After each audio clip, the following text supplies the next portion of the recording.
بسم الله الرحمن الرحيم.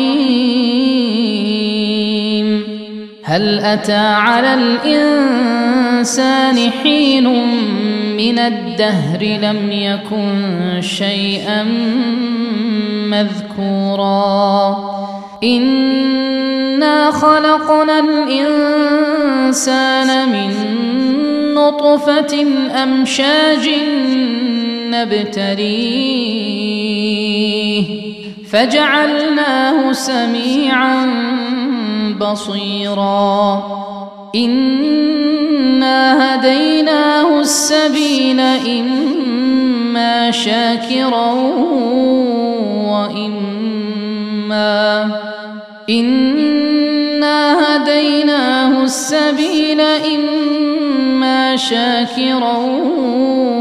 وإما كفورا إنا أعتدنا للكافرين سلاسل وأغلالا وسعيرا إن الأبرار يشربون من كأس كان مزاجها كافورا عينا يشرب بها عباد الله يفجرونها تفجيرا يوفون بالنذر ويخافون يوما كان شره مستطيرا ويطعمون الطعام على حبه مسكينا ويتيما وأسيرا إنما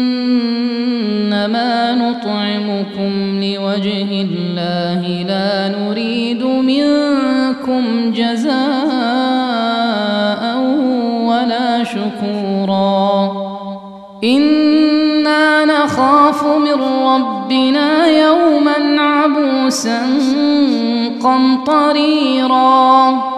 فوقاهم الله شر ذلك اليوم ولقاهم نضرة وسرورا وجزاهم بما صبروا جنة وحريرا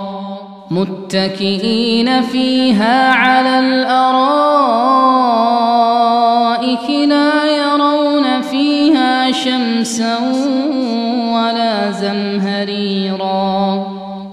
ودانية عليهم ظلالها وذللت قطوفها تذليلا ويطاف عليهم بآنية من فضة وأكواب كانت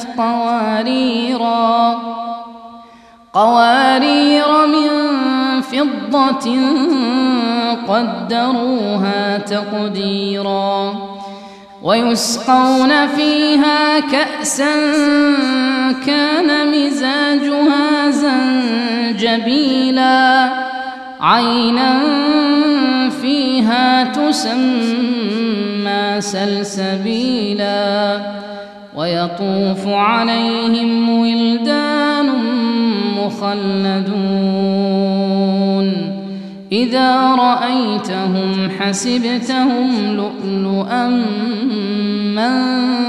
منثورا وإذا رأيت ثم رأيت نعيما وملكا كبيرا عاليهم ثياب سندس خضر واستبرق وحلوا أساور من فضة وسقاهم ربهم شرابا طهورا إن هذا كان لكم جزاء وكان سعيكم مشكورا إنا نحن نزلنا عليك القرآن تنزيلا